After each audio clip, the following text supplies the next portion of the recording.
And now I'm 51, and my name is Jordi. I am a translator. I write as a hobby sometimes. I like movies, books.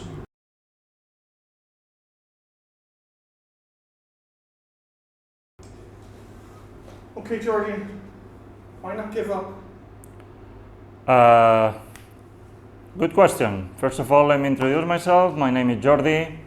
I'm Spanish. I am 51. I work as a translator. I'm currently living in Barcelona.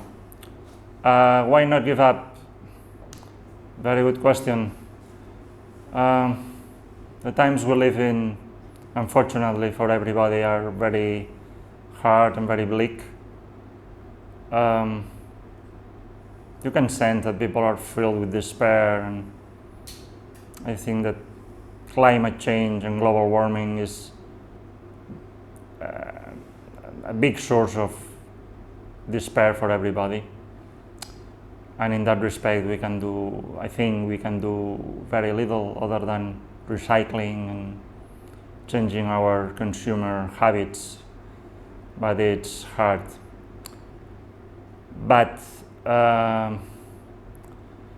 on a personal level or a more human and day-to-day level, why not give up?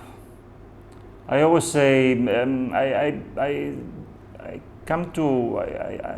go to very often to a group in Barcelona where we talk about philosophy and ideas and feelings and everything. And some months ago, somebody proposed the topic, can we live without beauty?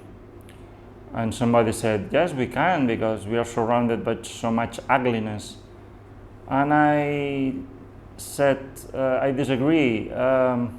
Yes, we are surrounded by quite a little bit of ugliness in the world, but we are surrounded by so much beauty. And I told them, when I go to sleep, there is not a single day where I haven't seen something beautiful around me, or read or listened to, or either a song or a portion of a book, or I've seen children laughing, and beauty all around. Barcelona is a beautiful city, and in that sense there's lots of beauty around to carry you through the day sometimes.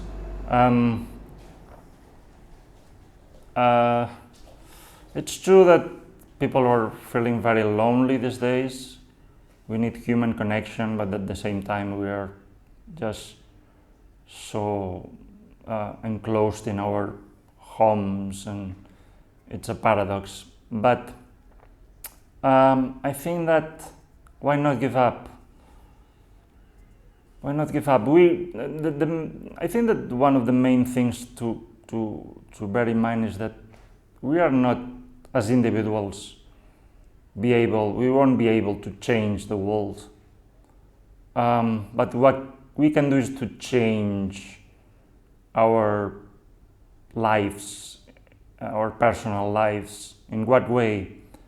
What matters, I think, is to be comfortable with your life, and to find people that you love and are loved by. And that may carry you through the day. Very recently I had 2 episodes of anxiety. And yesterday I had a very big episode of anxiety. I reached out to people. I felt not... That's the other thing. We feel ashamed when we feel bad, because we feel weak and we feel vulnerable, and we think that people will not respond and mock us, or just because we live in an fiercely individualistic society. But yesterday I reached out to people, this group of people I go to, and it was wonderful because many people in the group reached out to me and offered me their help, and I felt loved in a way that I had not felt maybe ever, or maybe since the times of my youth when I was at university. The point is that it's important to try to find people you feel comfortable with, people that above all, and that's the most important thing, that respect you, that value you. I've learned over the past year and a half, and yesterday was the summation of everything, that when you are honest with people, when you are yourself, when you are transparent, at the end of the day, when you give to people just by being you, people give back to you, because by giving, they perceive your love towards them and they give you their love back. Of course, that's not easy to find, that's incredibly hard to find, and this group is the first one in years where I have felt that. It's a matter of trial and error, and I also advise people that if you are in a group and you don't feel comfortable with the people in the group, just leave it. There are many chances to find people nowadays in Barcelona, and thanks to the internet. So keep looking, and in the end you will find people who will reach out to you and be there when you need them. And don't be that's one of the things, as I said, that don't be ever afraid to ask for help. Of course, when you're feeling bad and you feel despair and you feel like it's not worthwhile to keep on going, it's very important to find professional help. Absolutely, you have to go to doctors and therapists, but the human aspect of it, finding people you can call, you can talk to, you can share things to, you can laugh with, you can weep with, people that above all understand you and accept you without judgment, which is very difficult to find because nowadays everybody is so judgmental. But when you find that, it's absolutely wonderful. It's wonderful. I've met wonderful people in this group since I came to Barcelona, and without them I couldn't have survived. So I invite you to go out and seek out people until you find the person of people you feel comfortable with. And I'm sure that if you do that, you will eventually find somebody. I was lucky enough, apart from this group, last year to meet a couple of people here in Barcelona.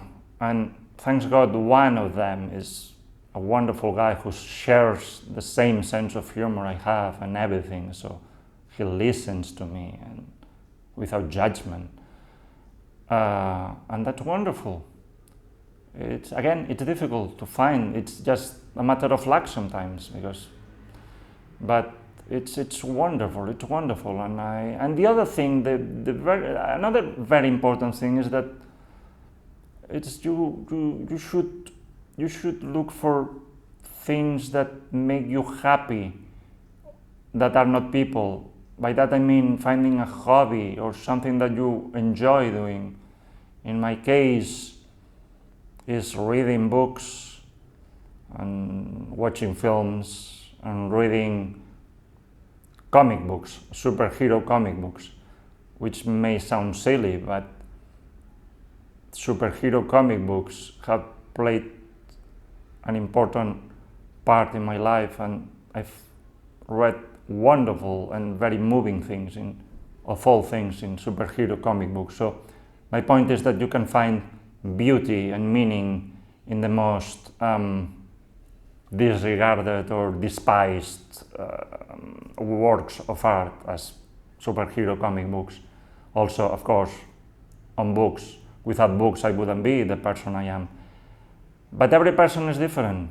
So you may find meaning in I don't know, in painting, or taking up a sculpture, or modeling, or collecting, I don't know, stamps, or trade cards, or I don't know, or just doing sports of any kind.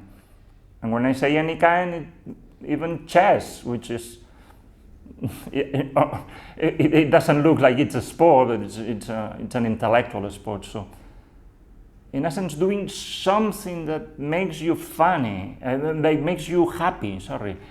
Many years ago, when I was traveling in train, I talked to an old guy, and the way he was happy was by spending hours on end playing chess with people, of all things. It may seem something very dull, but nothing is dull if it fulfills you.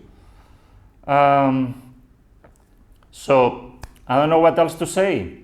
The friendship is very important, but despite the world we live in, there are very, very, very nice people everywhere. The other important thing is that you have to learn to take people as they come, to give them the benefit of the doubt, because I learned to do that many years ago. I was quite judgmental when I was younger. I still am sometimes. But yesterday, some people that I didn't expect reached out to me. And so you can find an answer from the most unexpected people in the world, in the same way that some people that you sometimes trust or that they call themselves friend don't reach out to you, surprisingly, because people are mysterious and an enigma. But believe me, when you are in your darker hour, when you're feeling despair, when you feel like nothing is worth living for, think first of all that things will pass eventually. It's very hard sometimes, because when you're suffering you want to end everything. But believe me, eventually you will feel better. Last Saturday night I couldn't sleep because I had an anxiety crisis. The night was very long, but on Sunday, next day, I recovered and I felt fine. I don't know what else to say. So I think that's all I have to say on the subject. Hold on when you feel bad. Call for professional help. There are hotlines here in Barcelona. You can call when you feel bad, and keep reaching out to people, and eventually you will find somebody, believe me. That's it.